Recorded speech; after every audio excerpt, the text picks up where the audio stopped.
Okay, good morning, good afternoon. A little bit late. Usually I try to get the recording earlier in the day, but got to the airport, had to pick up my son, daughter-in-law, granddaughter at the airport, 5 in the morning. So a little bit, I don't know, convoluted, whatever the word is. Morning, it's been a little bit crazy, but Baruch Hashem, made it here to Fancy Flatbush. And Shabbos Nachmu, vaeschanan. And all the shuls trying to scrounge together, get a minyan. Some guy stop me in shul, make sure to go to shul tonight, 7 o'clock minyan, this shul, they need a minyan. People need Peter Lane, so if you're in Flatbush, we need help with the minyan. Because all the Jews are going up to the Catskills. Okay, but here we are in Fancy Flatbush. So, vaeschanan, Shabbos Nachmu. The parsha starts off with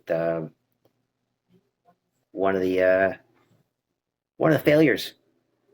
It recounts a failure of Moshe Rabbeinu, seemingly, that takes place in the parsha. Shtickle of a failure that takes place. The tefillah of Moshe that doesn't get answered. We know we have months ago with Abraham, Sodom, davens for Sodom, doesn't work, doesn't help. 50, 40, 30, gunished, destroyed.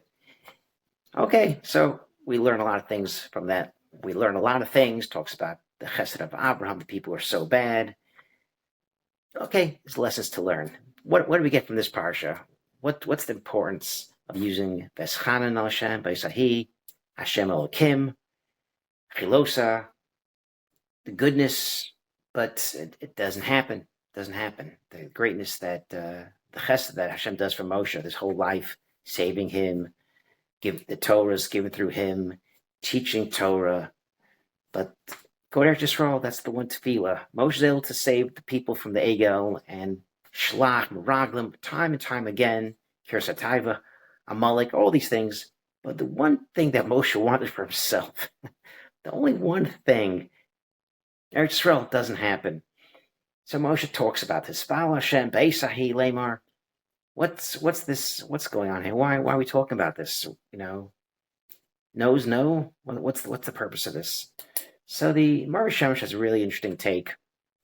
This is really a lesson for us, and the words we got to look into the words. He talks about first of all the word Adnus and Elokim, Adon and then Elokim, Adon and Elokim. So all these different words to describe Hashem. So Yud Kei Vav Kei is Adnus, Adon, Master, and then Elokim. Elokim is gematria of Teva, HaTeva. We had this a couple times before, that the point is to realize that Hashem is Teva. Hashem isn't Teva. And what is this whole lesson? So Mar Shemesh says that a tzaddik tries to combine the worlds, and Russia destroys the worlds, breaks that connection. For example, Moshe's job was to bring the Torah to the Aretz, build the Mishkan, and there's a Mishkan Lamala, there's a Mishkan Lamata, there's a connection. The two worlds connected. And that's the purpose really of Hashem put the world here, for us to see Hashem in the world. And that's the connection. That's what we're trying to do. That's what Tzaddik tries to do. That's what we're trying to do, is connect the worlds together. There's no open miracles, so it's not obvious. So our job as Jewish people in the world is to connect the worlds together, to see Hashem in everything. Hashem in creation, Hashem is on Broadway, Hashem is in Woodmere, Hashem's in everything. And that's the truth. There's chiyus, there's kedusha in everything, or else it would cease to exist. Russia gets rid of that. Obviously, Russia can't get rid of Hashem. But when Russia takes Hashem out of the equation, that believes, okay, there's Torah, that's great. There's tefillah, that's fantastic. Once I leave shul or bismedrash, it's teva. The rain comes up. No, the rain falls. That's it. The rain falls. And snow, the sun comes up, sun goes down. Nothing, that's teva. And the truth is, that's not the truth. The truth is, Hashem isn't teva. Elokim is teva.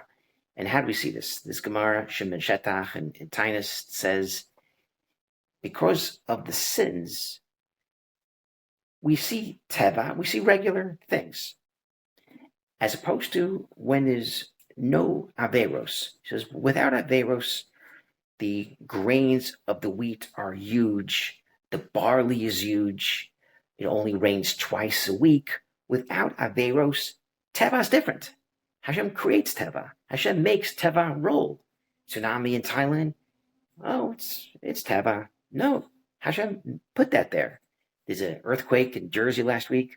No, Hashem put that there for us to take lessons, for us to realize what happened on Tisha B'Av. Hashem put these things in the world. We think it's teva because that's normal for us. Sun comes up, sun goes down, tidal waves, the tides, the moon. But that's put in by Hashem.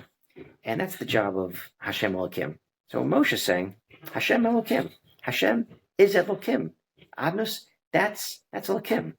So he reads the pasuk. Beisahi, usually Beisahi is a sad thing. Beisahi, like in Hebrew Mechashverosh, where the Torah says Hahi, it's always a bad time. So our Hashem says, Vaeschanan Hashem Beisahi. When you daven to Hashem Beisahi in bad times, Lamar Hashem elokim. You should say Hashem elokim. That's what you should say. Hashem elokim. And where we have this, in a couple of months, we're going to say this, the last part of Yom Kippur. Now, where's the start from Hashem elokim? When Eliyahu Navi does the miracles at the Bama, at the Baal, Har Carmel, and the people now see Hashem, there's no Avodah Zarah, it's all Hashem. Hashem elokim, Hashem elokim. And that's what we say literally at the end of Yom Kippur, is to understand Hashem is elokim. That there's no teva. Hashem is teva. These things are together. And the way to show the connection of the worlds is in the actions, not just tefillah, not dav, not just learn Torah, but in your world, in your life. When you bring Hashem into your workplace, that's connecting the worlds. That's showing it's not just luck that I have a job. It's not just myself that I'm well, I'm eating right. It's a lot of grapefruit and a lot of Ozempic, whatever it is. This Hashem controls everything.